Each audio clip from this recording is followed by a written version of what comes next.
How can Christians deal with the criticisms of Bart Ehrman? Well, Bart Ehrman is a textual critic. You've got to remember when you're studying theology, historical theology, biblical theology, whether it be historical criticism, textual criticism, church history, whatever, wherever that scholar's coming from, they are coming with a bias. So I'll give you an example. Ministers in the early 20th century would go for 1 year to study in Germany, and in Germany Hegelian philosophy was the main rage. So the ministers would go and learn Hegelian philosophy, come back, then they become theologians in theological seminaries, and they'd be teaching theology, but what they're doing is they're teaching Hegelian philosophy mixed with theology. What's Hegelian? Hegelian is just a philosopher who believed that history is a thesis, antithesis, and it comes to a synthesis. And he had a philosophy, and basically ministers took that philosophy, and then when they became theologians, they wrote books with that philosophy. And so Bart Ehrman, what you see with Bart Ehrman, he has a particular philosophy. So whatever he's saying, it's not coming with an objectiveness, it's coming with a bias. So his biasness is postmodern philosophy. So he believes that there's no one interpretation of a text.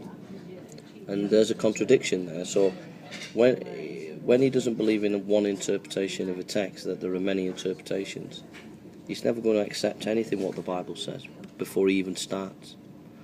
And then there's a contradiction, because even though he says that there's no one interpretation of a text, yet he will be dogmatic and say Christianity is wrong. And the next thing is textual criticism that he used to attack the Bible. Comes from a thesis by Dr. Bauer. Dr. Bauer had the thesis that there was no one Christianity, that there were many Christianities. So when Bart Ehrman and textual critics go to look at and analyse the ancient text of the New Testament and come up with their ideas about Christianity from those texts, before they even begin, they don't believe there was ever one Christianity. So they're always going to be hyper skeptical rather than being objective. And so basically postmodern philosophy and Bauer's thesis at the heart of Bart Ehrman. And so basically Bart Ehrman's scholarship is not as objective as it seems, but he's very good and powerful at rhetoric, and he can throw questions at you, and if you don't know your stuff you can get thrown, so those are my thoughts there.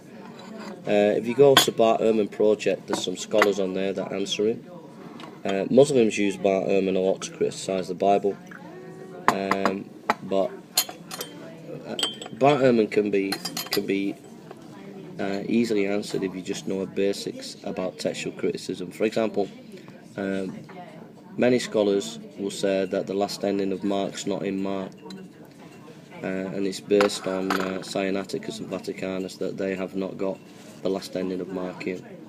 But actually, if you look at these manuscripts, there are gaps there where the writers show that they were going to put it in, or they knew that this last ending of Mark existed. And also, whenever a manuscript is in 4 families, it's pretty sure that that's in the Bible, in the New Testament. And the last ending of Mark is in the 4 families of 4 streams of textual criticism: the Antioch, Alexandria, and other streams. So unless you know a little bit about textual criticism, and if you just learn a little bit, read Dean Bergen and Dr. Scrivener, some ancient textual critics, you can answer Bart Ehrman quite easily. And one last thing, Bart Ehrman says that the gospel writers couldn't write the gospel because they were uneducated people, and only 1% were educated at that time. If you look at the education system of Judaism has always had an education system with the high priests and the priests. It says in the Gospel of John was known by the high priest, so it was obvious he was educated. The other thing as well, the fishermen were not as poor as we think.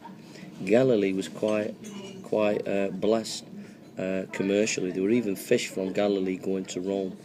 So they were quite like middle class, and they had an education.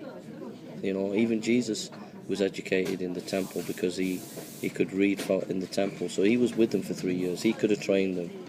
Also, Matthew was a tax collector. He definitely knew how to write. Luke was a physician, and he was an expert in Greek. So this idea that they were uneducated and couldn't write the Gospels is ridiculous. Thank you.